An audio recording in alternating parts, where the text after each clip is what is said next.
कितना आसान, calculate the angle between two forces, 2 Newton 3 Newton, so that the resultant is 4।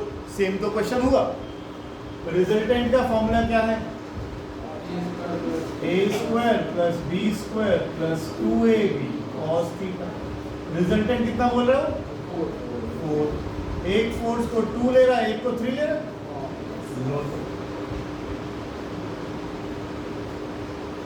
ये निकाल नहीं लोगे छोटे बच्चों की तरह।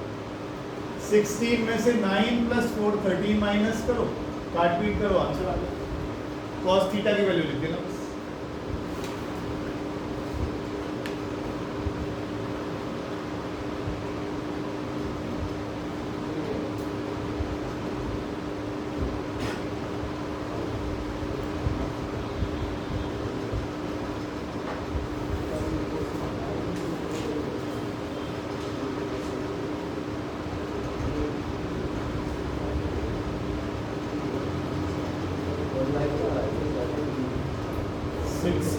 माइनस 4 और 9 कितना हो गया? 13।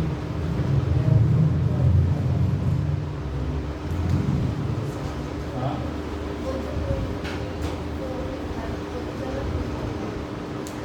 2ab, अच्छा 2 इंटू 3 था ये, अच्छा ठीक है, थैंक यू। 2ab, तो ये आ गया 2 इंटू 3 इंटू 2 cos थीटा। तो cos थीटा आ गया 1/4। यहीं छोड़ दो, जब हम इन्वर्स वगैरह निकालना सीख लेंगे एंगल निकल जाएगा। अगला सवाल करो।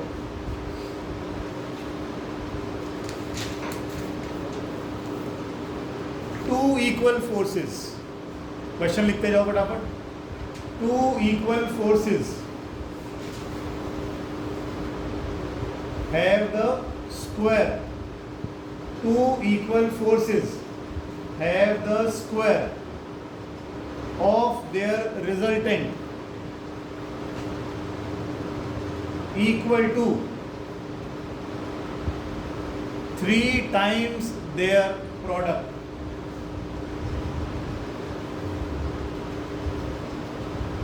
Find the angle between them. Find the angle between them. Two equal forces have the squares of their resultant, have the square of their resultant equal to 3 times their product. सिर्फ question समझना है, 2-3 बार पढ़ो क्या कह रहा देखो। दो force equal है, एक F हो गई एक और F हो गई, ठीक। इनका जो रिजल्टेंट है क्या लिखा है? Two equal forces have the square of their resultant, square of their resultant equals to क्या? 3 times their product F into F। तो R स्क्वायर दे रखा है 3F स्क्वायर के बराबर। क्या पूछा उसने? Find the angle between them. फिर से पढ़ो, फिर से पढ़ो। टू इक्वल फोर्सेस, F और F ले ली, have the square of their resultant, square of resultant equal to क्या? 3 times product of the two forces. तो यहां तक तो लिख दिया। अब रिजल्टेंट का फॉर्मूला लगा दो, वो रखा, नहीं लगा दो इसके ऊपर, R स्क्वायर की जगह लिख दो 3F स्क्वायर, फिर पहली फोर्स, दूसरी force 2F into F cos theta. ये 2F स्क्वायर को इधर लाओगे,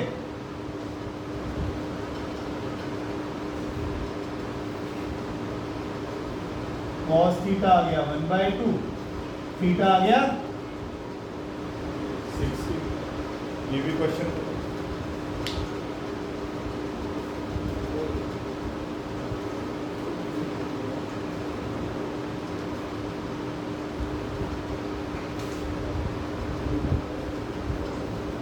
दो फोर्सेस एक दूसरे के 90 पड़ती हो तो रिजल्टेंट क्या आता है?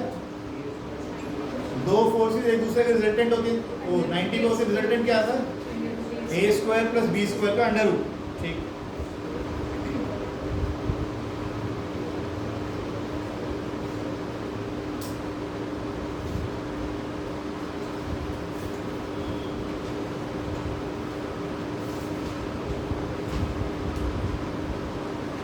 नेक्स्ट देखो, हटा दूं?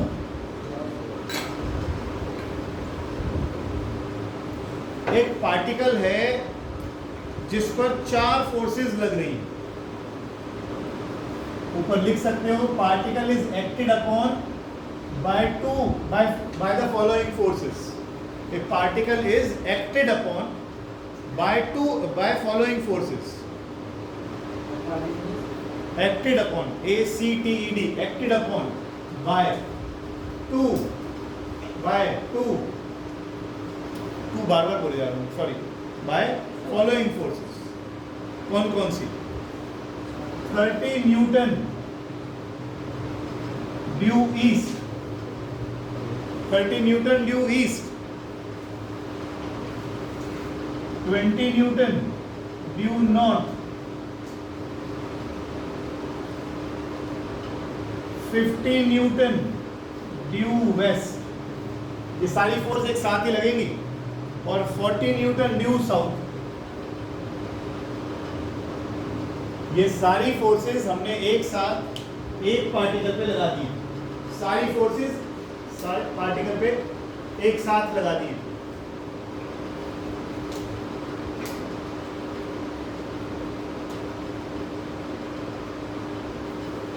बताइए रिजल्टेंट क्या है?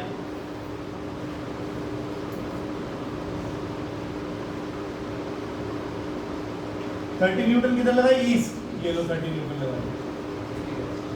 आ गई. 20 न्यूटन ड्यू नॉर्थ. थोड़ा एरो छोटा बना लो, ये 30 का बड़ा हो गया तो 20 न्यूटन का छोटा बना दो. 50 न्यूटन वेस्ट,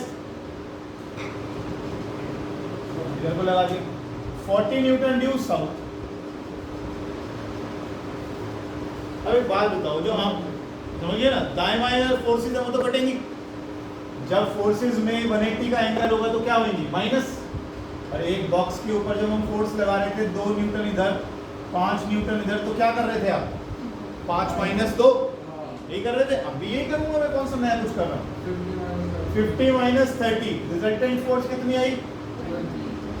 20 न्यूटन. 40 माइनस 20 आ गई. अब देखो जरा, ये आ गया इनका रिजल्टेंट. दोनों में एंगल कितना है? और जब 90 होता है तो रिजल्टेंट कैसे निकलता है? a square plus b square का अंडर रूट, यानी 20√2. लेकिन रिजल्टेंट निकाला है, डायरेक्शन बतानी पड़ेगी किस तरफ. यानी ये एंगल बता दो, कोई सा भी, ये बता दो या ये बता दो. अगर मैं इसमें tan बीटा लगा दूं तो ये परपेंडिकुलर, ये कितना है? लेंथ कितना है इसका? 20. बेस कितना है? 20. कितना आ गया? तो बीटा कितना आ गया? 40. याद करो tan थीटा 1 का होता था 45 डिग्री पे, 45 डिग्री आ गया. रिजल्टेंट फोर्स कहाँ निकलेगी? साथ में 1 मिनट, एग्जैक्टली यहाँ आएगी. एक बार सुनोगे? रिजल्टेंट फोर्स एग्जैक्टली इधर आएगी. ये सब काट पीटने के बाद ये कितना आया था? 20. ये कितना आया था? 20. तो रिजल्टेंट आपने निकाल दिया. अब तुम देख रहे हो दोनों फोर्स बराबर है, तो इनके बीच में से जो फोर्स निकलेगी वो एग्जैक्टली बीच में से ही निकलेगी. और बीच में का मतलब क्या होता है? वेस्ट और साउथ के बीच में. साउथ वेस्ट, बिल्कुल साउथ वेस्ट हो गई. अब मैं तुम्हें एंगल लेना और बता दूं, सुन लो एक बार, ध्यान से देखना. North south east west. North east तो एग्जैक्ट बीच में आ गई, कोई दिक्कत नहीं है. नॉर्थ ईस्ट है, बिल्कुल बीच में आएगा. अगर दाएं बाएं हो गई तो एंगल लिखोगे कैसे? मान लो ये एंगल आया 40 डिग्री. 45 नहीं आया. 45 होता तो मैं क्या लिखता मानवी? 45 आता तो मैं डायरेक्शन क्या लिखता? North east. लेकिन अभी क्या है? 40. तो ये 40 डिग्री किधर को है? नॉर्थ की तरफ. तो इसको लिखा जाएगा 40 डिग्री नॉर्थ ऑफ ईस्ट. और एग्जांपल देखो, ये एंगल आ गया 30. ये रिजल्टेंट है तुम्हारा. ये क्या है? वेस्ट. ये क्या है? साउथ. तो 30 डिग्री साउथ ऑफ वेस्ट. एक और देखो, 20 डिग्री साउथ, और ये ईस्ट 20 डिग्री ईस्ट ऑफ। इस तरह से आप डायरेक्शंस दिया करेंगे, ठीक है ना। अदरवाइज बिल्कुल बीच में होगा तो north east, south west, north west तो आप एक।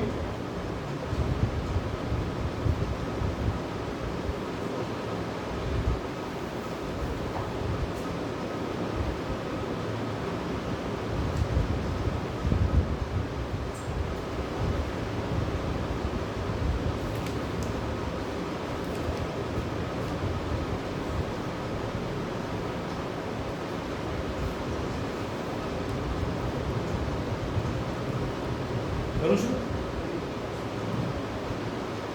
अटक रहा है, अटक रहा है, दबा दूं पीछे।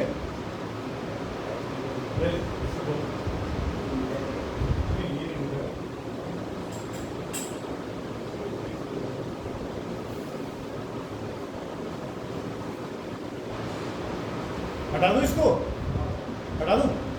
अच्छा लिख लो, लिख लो, लिख बना लो सारे डायग्राम, कोई बात नहीं।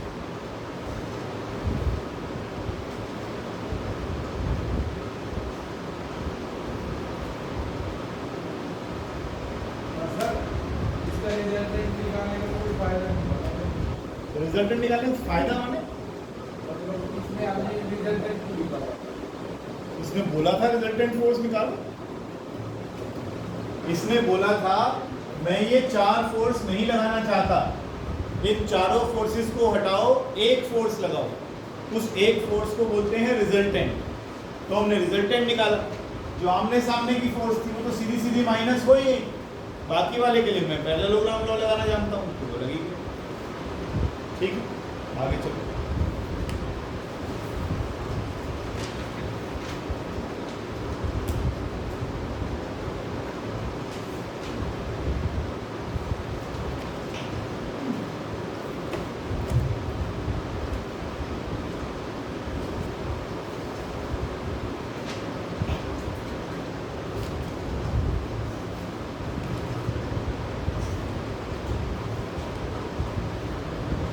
क्या हमने वेक्टर सब्ट्रैक्शन कर लिया था?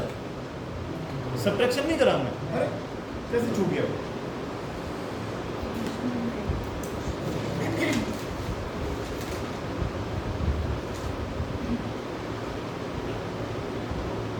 मैं तो रेजोल्यूशन पे जाने वाला था। चलिए देखिए, अब हमें रेजोल्यूशन हमें करना क्या है, दो वेक्टर्स को माइनस करना सीखना है। माइनस माइनस कुछ नहीं करते, वेक्टर हमेशा प्लस ही। अरे लाइट आ गई। अरे ठीक है भाई, आ जाओ ये इसी के नीचे आ जाओ, करेक्ट आ रही है अभी तो कन्वीनियंस लगी। आ जाओ, दो वेक्टर्स को माइनस करना है, तो दो वेक्टर को माइनस करने का मतलब यही तो होता है।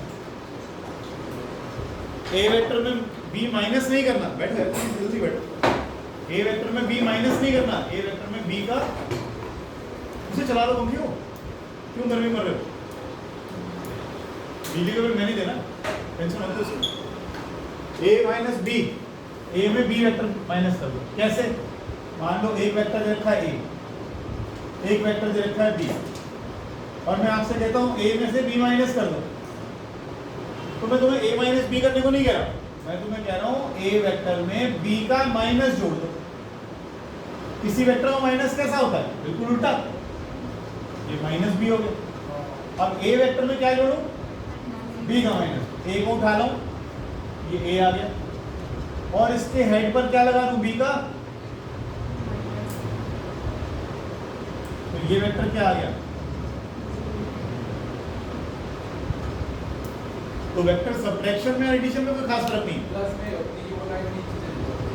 प्लस में सीधा सीधा मैं इसको उठा के यहाँ लगा देता, लेकिन अब मुझे प्लस इसको नहीं करना, प्लस किसको करना है? Minus B. बस इतना सा करो, ये vector subtraction.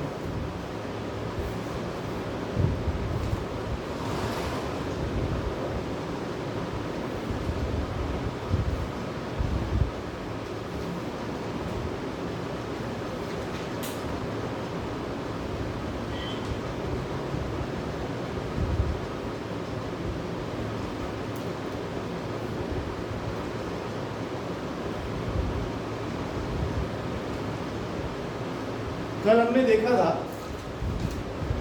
a plus B कर लो या b प्लस a कर लो, सात्विक में इसकी प्रॉपर्टी का नाम भी बताया था, कम्यूटेटिव प्रॉपर्टी।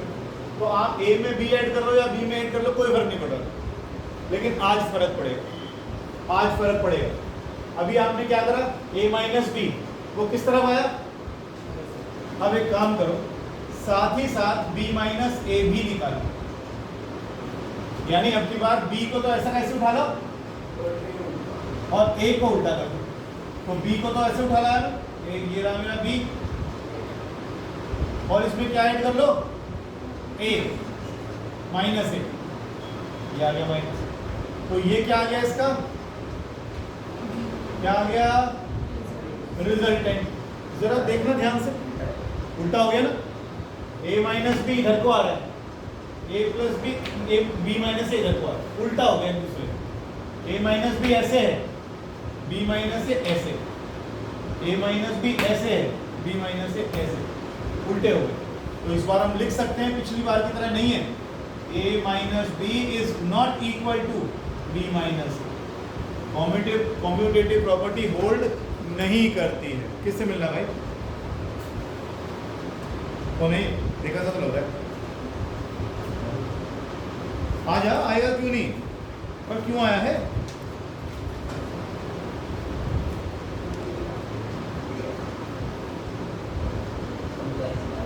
सो लिखा घर में है, ओला बुक नहीं, कहाँ से आता है बताओ।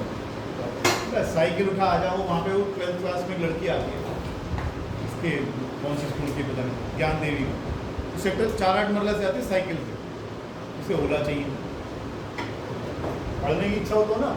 चलो आगे हो, हटा दो इसे।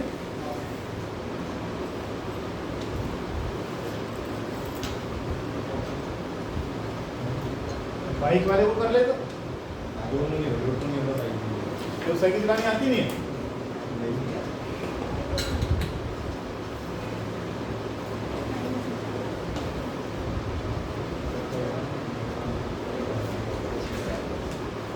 हमने अब तक क्या सीखा है, हमने ये सीखा कि अगर दो वेक्टर्स को जोड़ना हो, 3 वेक्टर को जोड़ना हो, 4 वेक्टर को जोड़ना हो, इनफाइनाइट वेक्टर को जोड़ना हो, तो हम क्या निकालते हैं, रिजल्टेंट।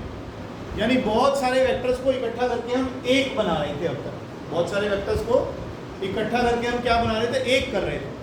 अब हम एक वेक्टर के बहुत सारे वेक्टर तोड़ेंगे, उसे कहते हैं वेक्टर को रिजॉल्व करना। सबसे इंपॉर्टेंट पार्ट है, और आप देखोगे इसका सबसे ज़्यादा इस्तेमाल फिजिक्स के आखिर तक रहेगा, जब तक पढ़ोगे तुम इसको, जहाँ भी वेक्टर्स का यूज आएगा। रेजोल्यूशन ऑफ ए वेक्टर, किसी वेक्टर को रिजॉल्व करना। मैं फिर से कह रहा हूँ, आपके पास एक वेक्टर बना, 2 बना, 3 बना, 4 बना, आपने सबको जोड़ा, क्या निकाला, रिजल्टेंट। रिजल्टेंट क्या होता है, रिजल्टेंट उन सभी वेक्टर्स का सम है जो आपको दिए गए। अकेला रिजल्टेंट वही इफेक्ट पैदा कर देगा जो सारे मिलकर कर रहे थे, यही तो है। अभी हमने 4 फोर्सेस लगाई थी, एक ऊपर, एक नीचे, एक दाएं, एक बाएं, सारी फोर्सेस हटा के एक फोर्स हमने लगा दी साउथ वेस्ट की तरफ को। वो सारी फोर्सेस हटाओ, उनकी जगह एक फोर्स लगा दो, कौन सी, वो साउथ वेस्ट को 20√2 जो अभी हमने निकाली, वो क्या करेगी, वो वही इफेक्ट पैदा करेगी जो चारों मिलकर कर रही थी। उसे कह रहे थे एडिशन ऑफ वेक्टर्स। अब हम वेक्टर को तोड़ेंगे अपने हिसाब से, अपने लिए, अपने समझने के लिए बहुत सारी चीज़ों को समझाता हूँ। पहले लिख लो, it is the splitting of a vector. Definition कोई ना पूछने वाला, तुमसे ध्यान रखना, लिख लो बस एक बार। It is the splitting of a vector into its components. It is the splitting of a vector into its components, which, when taken together,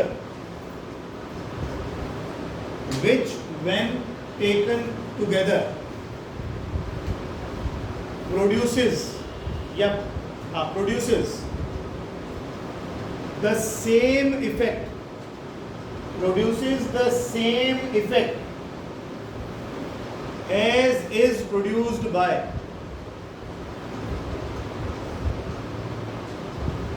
the single vector as is produced by the single vector.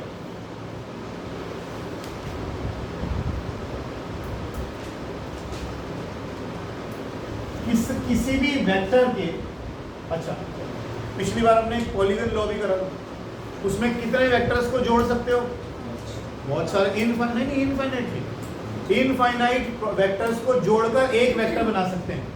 अगर infinite vectors को जोड़कर एक निकाल सकते हो तो एक को तोड़ भी इनफाइनाइट तरीके से रख सकते हो। तो लिखो a vector can have infinite components. Pratik Kumar सुन रहे हैं ना? ए वेक्टर कैन हैव, वो है नहीं फोन में सुन रहा हूं। A vector can have infinite components.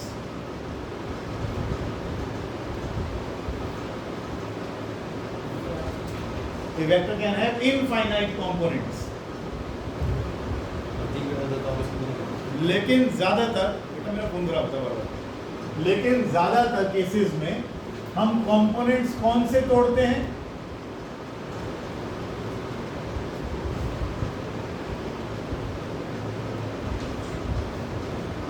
Rectangular components. Heading डालो, rectangular components of a vector in a plane. Rectangular components of a vector in a plane.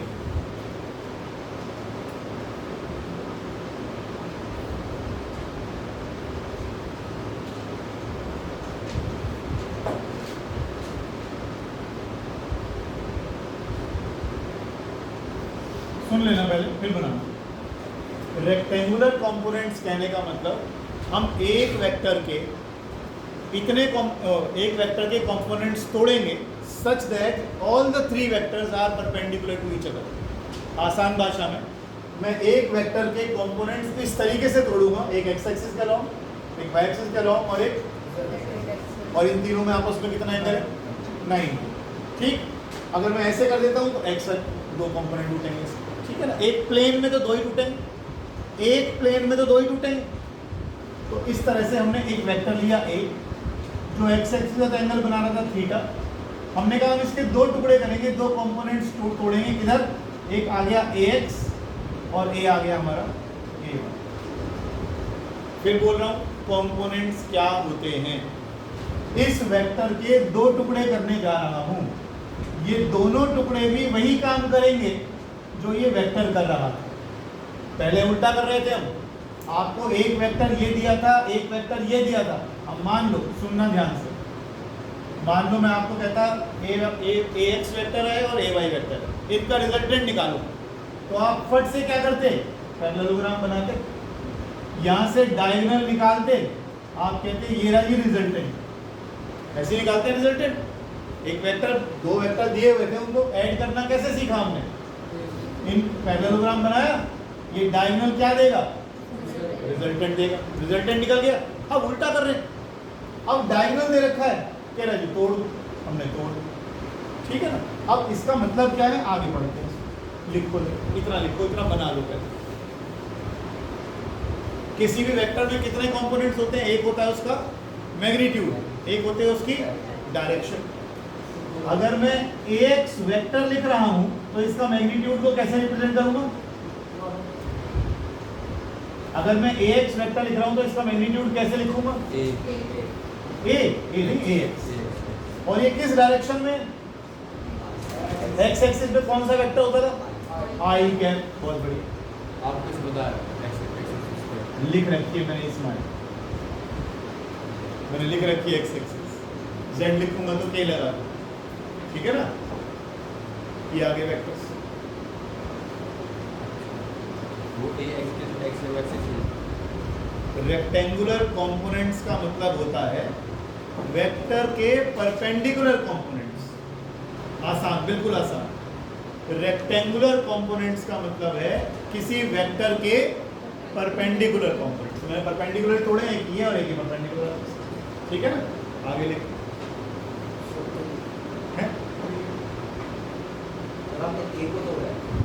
मैंने ए को तोड़ा है दो वेक्टर्स में, ए को तोड़ा दो वेक्टर्स में, एक एक्स एक्सिस का और एक वाई एक्सिस का। अब ट्रायंगल OMT को पकड़ो।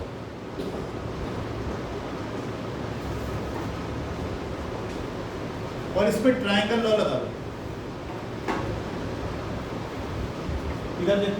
इधर देखो प्लीज एक बार, ये ए वाई इस तरफ है ना, तो पैरेललोग्राम की सामने वाली साइड बराबर ही होती है, तो ये वाला वेक्टर ए वाई तो हो गया। अगर मैं इसमें ट्रायंगल लॉ लगा दूं तो क्या बना,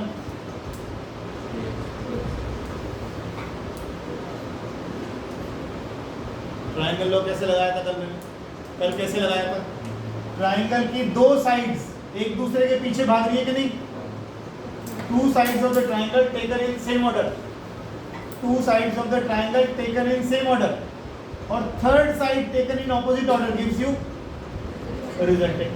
वही तो करा था, वही लिखा है इसमें। आया कि नहीं समझ में? दो वेक्टर्स एक दूसरे को फॉलो कर रहे हैं, तो ये दो साइड्स हो गई ट्रायंगल की, तीसरी साइड जो ऑपोजिट ऑर्डर में होगी वो क्या देगी, रिजल्टेंट। ये हमने कल ही करा था, ट्रायंगल लॉ में करा था, वही करा था। तो ये निकला है,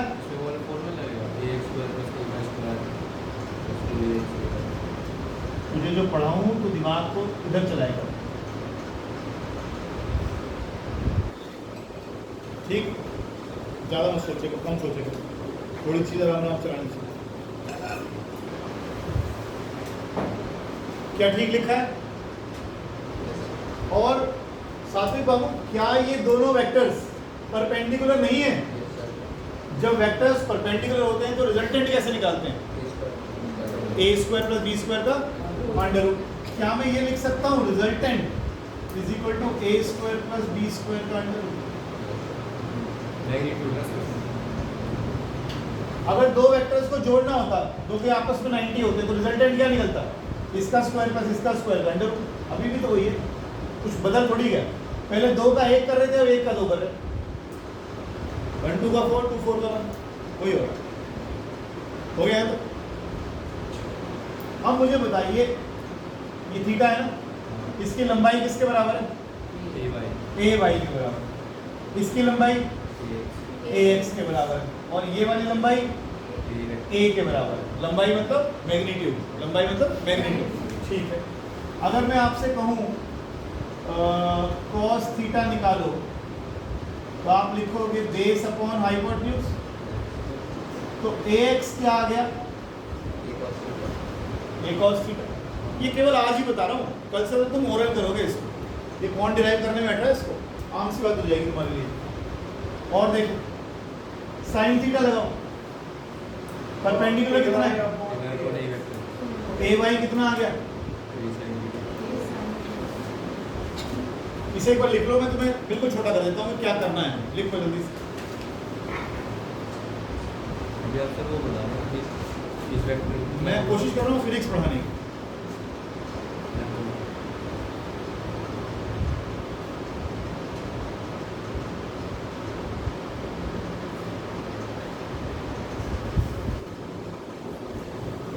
तूने डायरेक्शन को साइन कराए?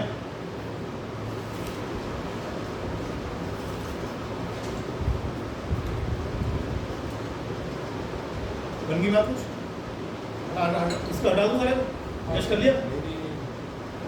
तो लेट आया तेरे लिए।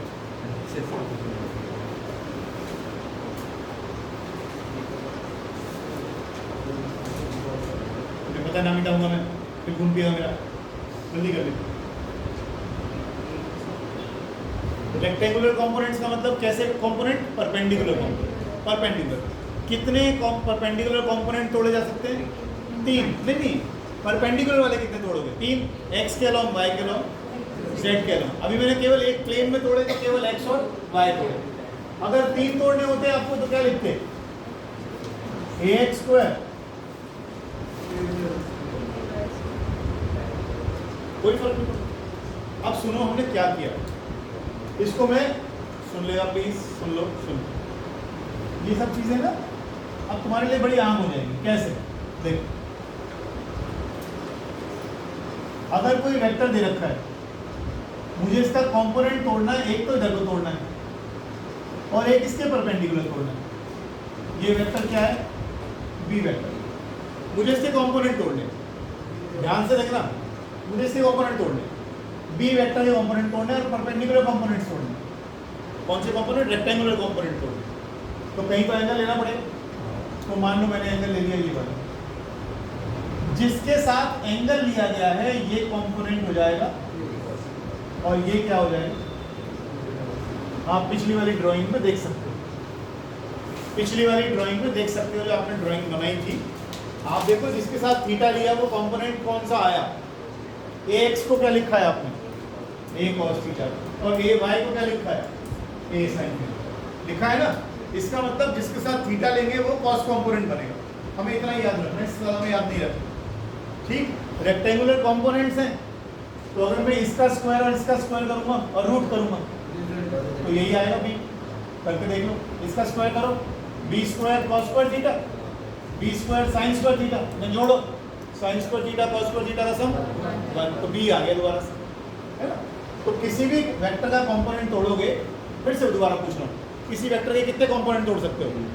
किसी वेक्टर के कितने कंपोनेंट तोड़ सकते हो? किसी वेक्टर के कितने कंपोनेंट तोड़ सकते हो? इनफाइनाइट। रेक्टेंगुलर कितने टूटेंगे? 3। किसी वेक्टर कितने कंपोनेंट टूटेंगे? इनफाइनाइट। लेकिन रेक्टेंगुलर कितने टूटेंगे? 3। अब मैं तुम्हें इसका फायदा बताता हूँ कि हम क्यों पढ़ रहे हैं।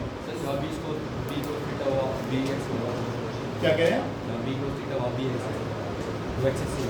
बेटा नहीं, ऐसे मत रख। ये एक्स एक्सिस कहाँ ली मैंने इसमें?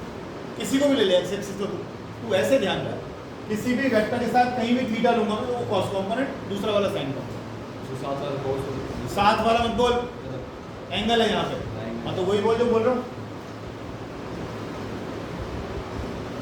9th क्लास में आपने किया था how do we walk, force के चैप्टर में आया था। तो आपने क्या कहा था? आपने कहा जी हम एक्शन लगाते हैं, चलते हो क्या करते हैं? पैरों से ग्राउंड को यूं धकेलते हैं पीछे को, तो action on ground, reaction on foot. लेकिन वो बड़ा सिंपल भाषा थी। आप अपनी एड़ियों से ऐसे एक्शन लगाते हो, आप पीछे को जब फोर्स लगाते हो तो ऐसे लगाओगे तो फिसल नहीं जाएगा। आप नीचे को लगाते हो, कभी तो लगाते हो, तो भागते हो। जब जूते में स्पाइक्स कील लगाकर भागते हो तो कीलें यूं गढ़ती है ना, तो उसी डायरेक्शन में तो फोर्स लगा रहे हो। इसका मतलब जिस डायरेक्शन में कीलें गढ़ रही हैं, ग्राउंड के पैरेलल थोड़ी लगा रहे हो। तो आप एक्शन लगा रहे हो, ऐसे लगा रहे हो ना, तो ग्राउंड आपको रिएक्शन दे रहा है। क्या आप इस तरफ जा रहे हो?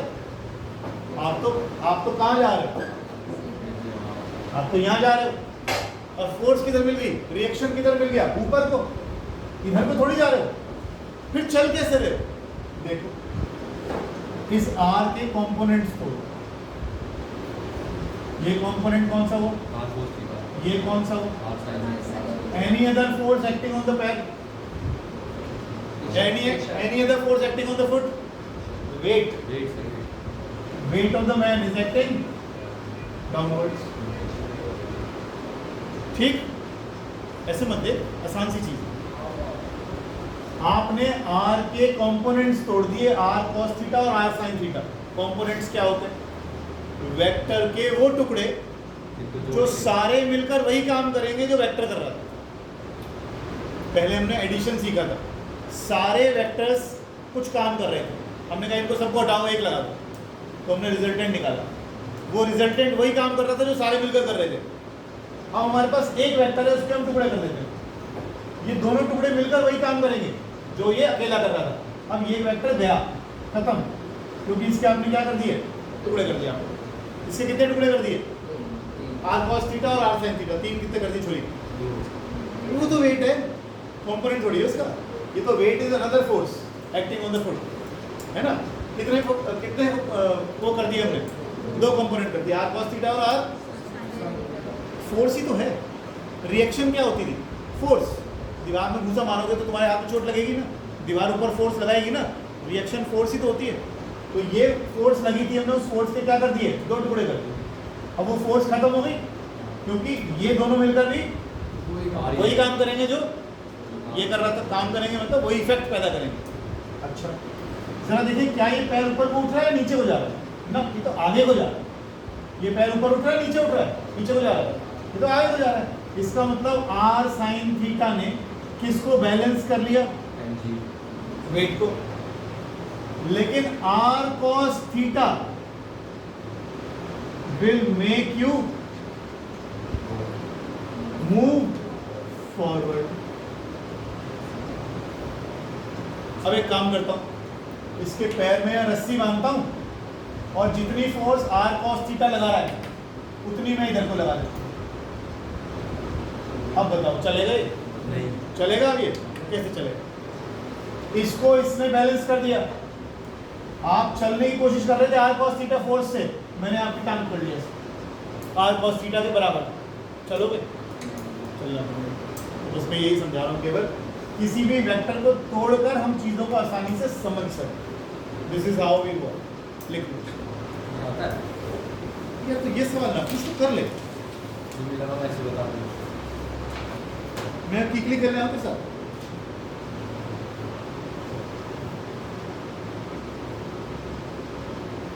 घर में कभी बक्से बुक्से सरकाए?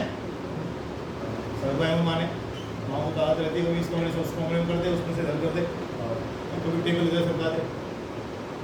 खींचना आसान होता है, धकेलना? खींचना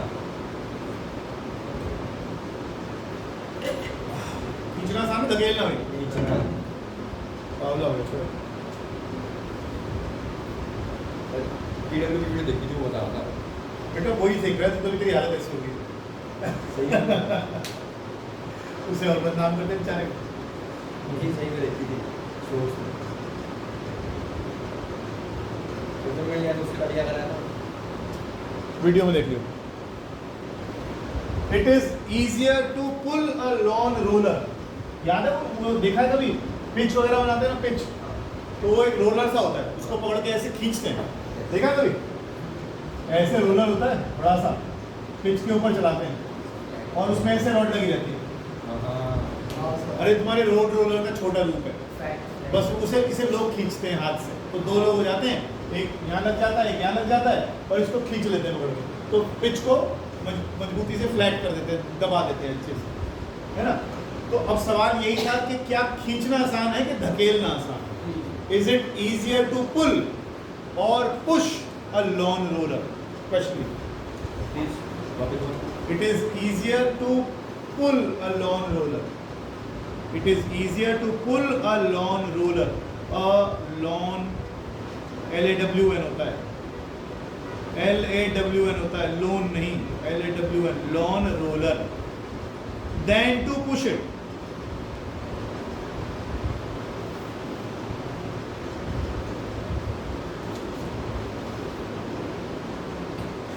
ठीक है, पहले मैं पुश करता हूं,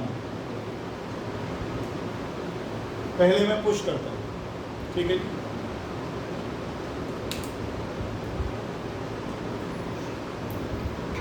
एक तुम्हें 9th क्लास का याद होगा, अब हमने क्या किया, पुश किया इसको ऐसे। मैं एक काम करता हूँ, ये दिखाता हूँ पुश, ये लगा दी मैंने फोर्स। लेकिन जब से मैंने रेक्टेंगुलर कंपोनेंट्स वेक्टर को तोड़ना सीखा है, मुझे ये टेढ़ी चीज़ें समझ में नहीं आएंगी। मैं हमेशा इससे क्या करना शुरू कर दूंगा, कंपोनेंट्स तोड़ना शुरू कर दूंगा। एक कंपोनेंट इधर टूटे, एक कंपोनेंट इधर, ठीक है ना? ये कितना हो गया, ये कितना हो गया? इसका वेट किधर होगा? नीचे वेट भी तो नीचे को ही होगा। किसी भी चीज़ का वेट हमेशा किधर को होता है? डाउनवर्ड ही होता है। अब आप एक गौर से देखें एक चीज़, आपने जब इसको पुश किया, पुश माने ये क्या लगा दिया आपने? फोर्स लगा, क्या लगा दी? इस फोर्स का एक टुकड़ा तो इसको आगे ले जा रहा है और इस फोर्स का एक टुकड़ा किधर को लग गया?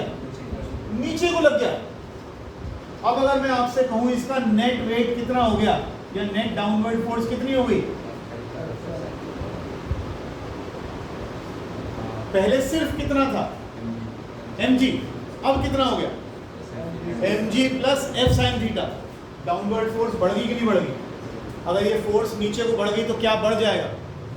Friction.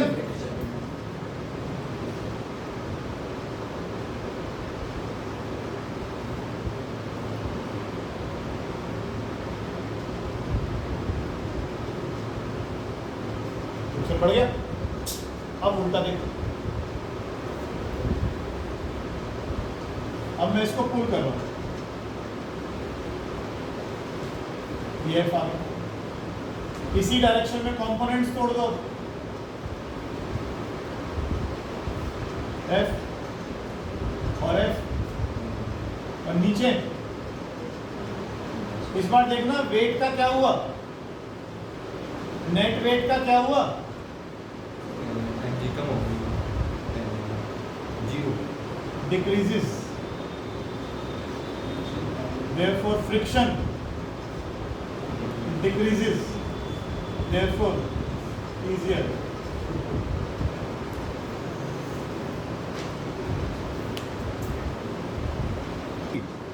A particle has two velocities at the same time. दो एक्सिस पर है? दो एक्सिस पर हाँ, 4 meter per second due south, 4 meter per second due south, and the other 2√2 due northeast, और northeast का मतलब एग्जैक्ट 45 के angle. Find the magnitude and direction of resultant velocity. Find the magnitude, अगर तू अगली चेयर पे आ जाएगा तो देखता ही रहेगा ना इसमें से। Find the magnitude and direction of resultant velocity.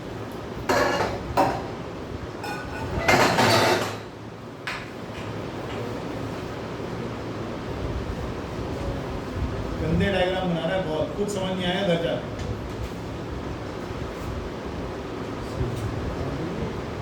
तुमने इसके नीचे नेट वेट लिखा, देखो एक पार्टिकल के पास दो दो वेलोसिटी है, 4 मीटर पर सेकंड तो किधर को है, साउथ को, ये आ गई 4 मीटर पर सेकंड, और 2√2 मीटर किधर है, नॉर्थ ईस्ट पे, ये आ गया 2√2 नॉर्थ ईस्ट।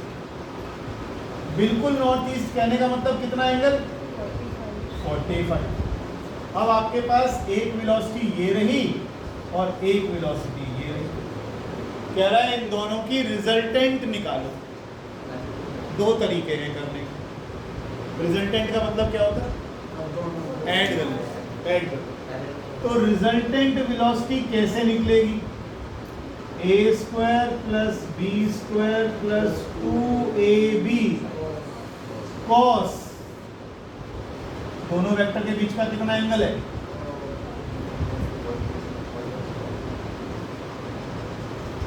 निकालना नहीं है, लिखना नहीं है, लिखना नहीं है। देखो क्या निकालना था, रिजल्टेंट निकालना था। रिजल्टेंट का मतलब क्या होता है, दो वेक्टर को जोड़ना सीखना है। इस वेक्टर को इस वेक्टर को जोड़ने का क्या तरीका सीखा है आपने, a² plus b² plus 2ab cos theta. Theta कितना इन दोनों में बीच में, 90 है, 45 ये, टोटल कितना हो गया, v1 की वैल्यू है, v2 की वैल्यू है, डाल दो, आपका आंसर निकला, रिजल्टेंट निकल आएगा। लेकिन जब हमने रेजोल्यूशन सीखा ही है तो उससे क्यों ना चीज़ों को आसान करें। मैं ये तरीका नहीं करूँगा, कर सकते हो, बिल्कुल ठीक है, कोई गलती नहीं। ये जो टेढ़ी टेढ़ी चीजें जाते हैं इसके कंपोनेंट क्यों नहीं तोड़ लेते। इसका कंपोनेंट इस तरफ कितना आएगा, 2√2 cos 45, और इस तरफ कितना आएगा, 2√2 sin 45। आया ना। अब ये फोर्स गायब कर दी, ये वेलोसिटी गायब कर दी ना आपने, इसके दो टुकड़े कर दिए ना, बात खत्म हो।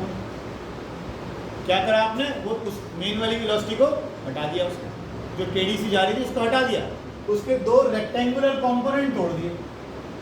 ये भी तो वही असर पैदा करेंगे जो वो अकेली कर रही थी, हटा दिया मैंने उसको पिछले वाली को। अब ये तो बड़ा आसान हो गया। 2√2 sin 45 की वैल्यू क्या होती है, तो कितना आ गया, यानी ये वेलोसिटी हो गई 2 मीटर पर सेकंड, और ये वेलोसिटी भी कितनी हो गई, 2 मीटर पर सेकंड। sin 45 भी 1/√2 ही होता है, cos 45 भी 1/√2। अब इन दोनों को सीधा सीधा माइनस ना कर लूं, इन दोनों का माइनस कितना आएगा, 2, किधर को, 2 मीटर पर सेकंड किधर को आ गया, नीचे।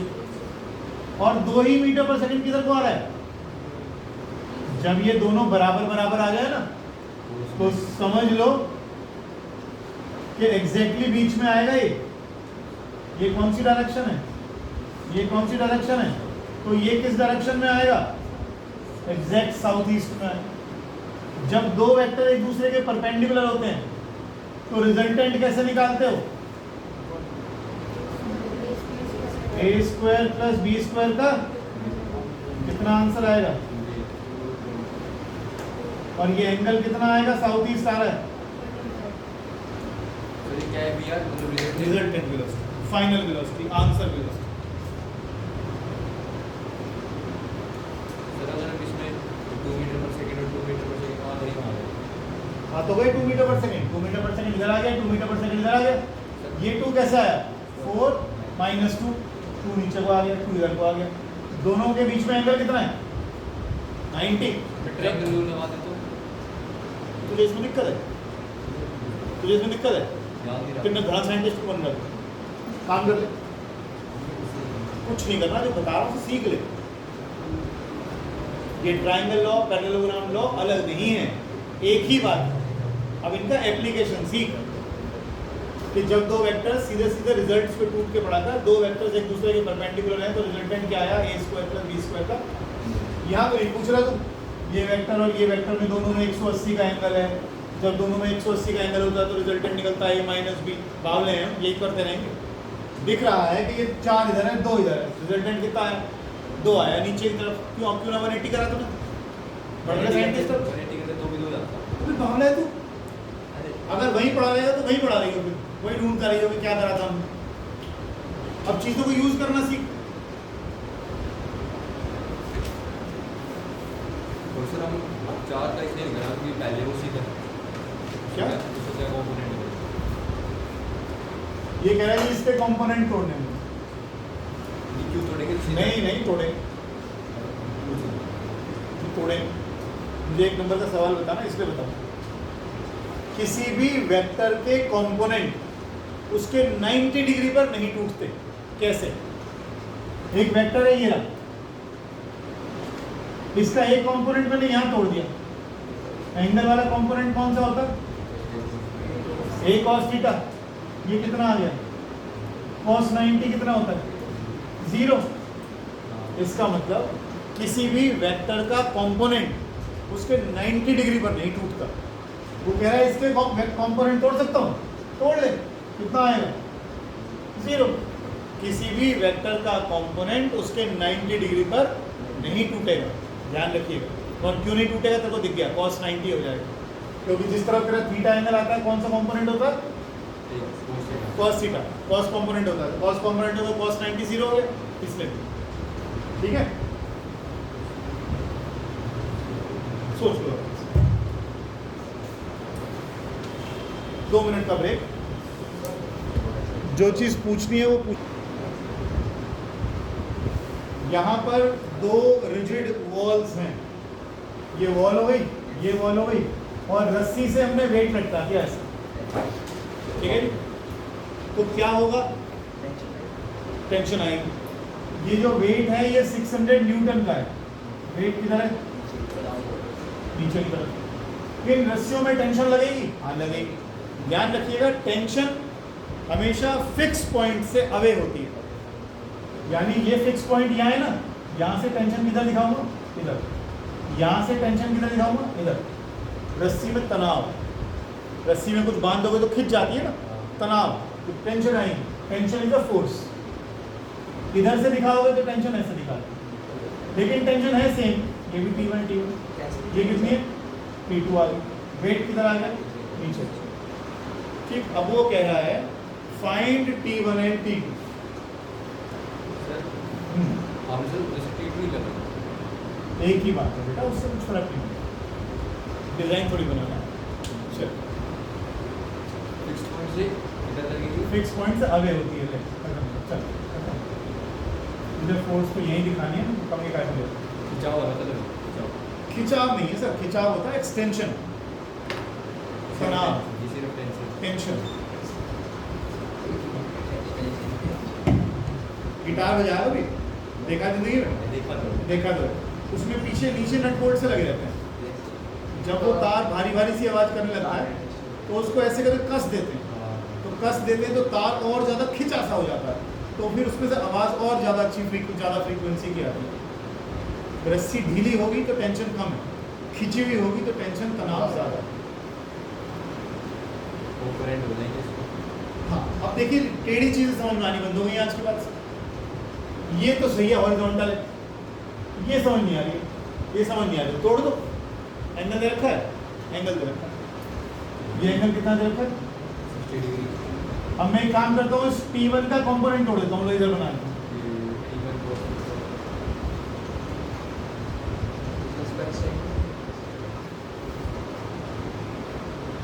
इजी है सर, तो हो जाएगा। ये एंगल कितना था ऊपर वाला? 60, तो ये कितना हो गया?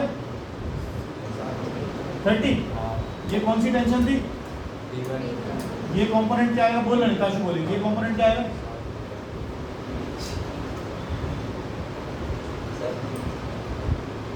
थीटा वाला एंगल कौन सा होता है कंपोनेंट? बताओ। T1 cos 30, ये कितना हो गया? T1 sin, और नीचे क्या लग रहा है? वेट कितना है? ये वाली ये कितनी है? और एक और चीज, ये जो ब्लॉक है ये किसमें है? इक्विलिब्रियम में। इक्विलिब्रियम का मतलब होता है sum of all forces acting on the body is zero. Vector sum of all the forces acting on the body is zero. सभी फोर्सेस का वेक्टर सम जीरो आएगा, सभी फोर्सेस का वेक्टर सम जीरो आएगा। आसान भाषा में ये हिल है। हाँ जी,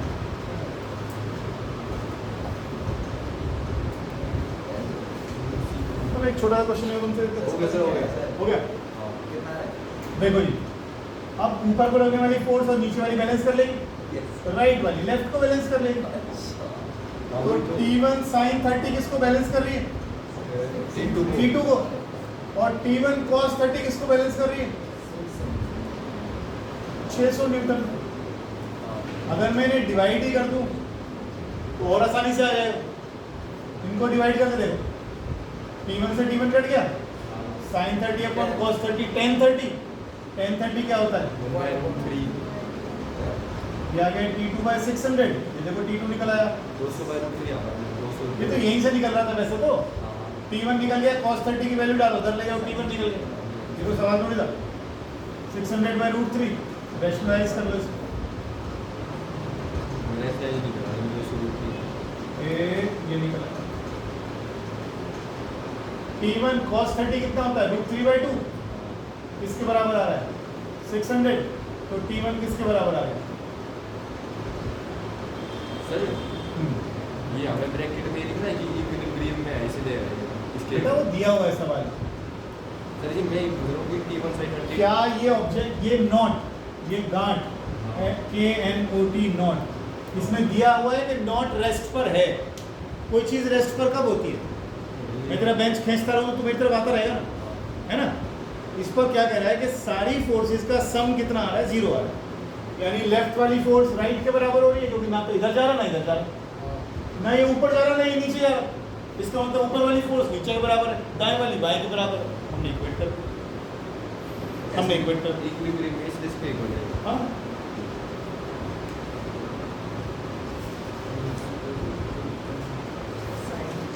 आइडेंटिटी याद करते हैं हमें।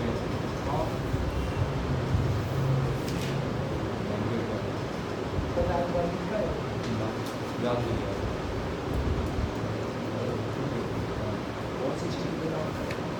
460 वो होता है ना, 1/2। 1/2।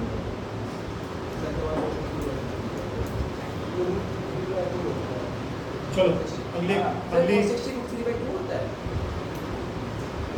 cos 60 cos 30 क्या होता है?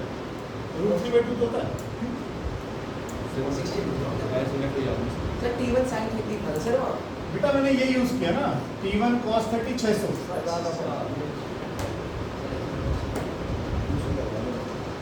समझ में आया? झूठा मूठा हाँ कर रहे हो?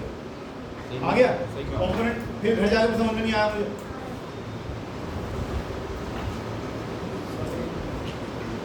इसके लगता है 50-60 क्वेश्चन निकल लोगे ना, बैठेगा नहीं दिमाग में। चलो वेक्टर लिखो जरा। सर 1 मिनट सर 1 मिनट रुको।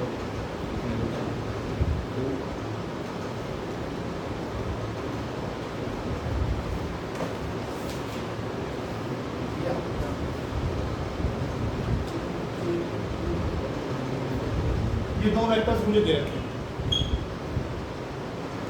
फाइंड वो 30 कितना होता है? वो 3/2 और sin 30 कितना होता है?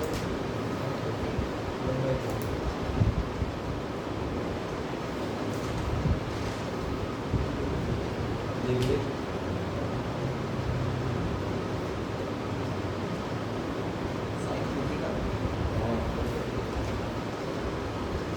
एक मिनट के लिए रुकोगे बेटा? देख रहे हो ये हर्ष यश, अभी आप क्या लिख के आए थे? किसी वेक्टर के 3 rectangular components ax I cap, ay j cap, az ठीक है। अभी लिखा था हमने, उसके तीनों कंपोनेंट तोड़े थे हमने। अगर मैं इस वेक्टर का मैग्नीट्यूड निकालूं, मतलब क्या निकालूं? a, तो वो कैसे निकलेगा? ax square plus ay square plus a square. यहाँ तक तो करा हुआ है तुमने। जब दो वेक्टर्स परपेंडिकुलर होते हैं तो रिजल्टेंट कैसे निकालते हो? a square plus b square का अंडर रूट। अब ये तो तीनों आपस में परपेंडिकुलर हो गए, एक x के अलाउ में, एक y के अलाउ में और एक z के अलाउ में, तो इसका तीनों का क्या आंसर आएगा? और इसको समझ लेना, बड़ा इंपॉर्टेंट चीज समझा रहा हूँ, बार बार आएगी अभी। अगर आप मेरे से कहते हो a वेक्टर का सर क्या निकाल दो? मैग्नीट्यूड निकाल दो, तो क्या आएगा? ये आ गया मैग्नीट्यूड। आप कह रहे हो b का मैग्नीट्यूड निकाल दो, 1 square plus 2 square plus 3 square का, इसको -2 का स्क्वायर दूंगा तो भी पॉजिटिव ही आएगा।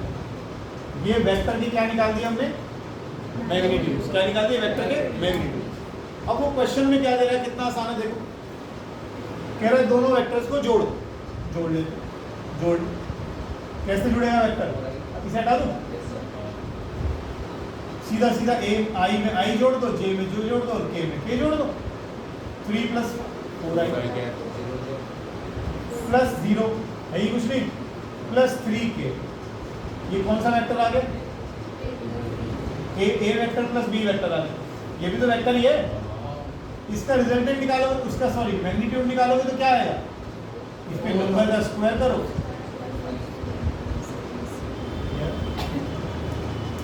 कितना सम? और अगर सर a माइनस b का भी सेम करे करे करे a माइनस बी लिख लो। ये a ये b सब कुछ सेम ही रहेगा। नहीं सर, जब आप माइनस करते हो तो क्या करते हो? साइन बदलते हो। ये क्या है? 3i माइनस ये 4j माइनस, और इसका क्या निकालना मुझे? 2 स्क्वायर।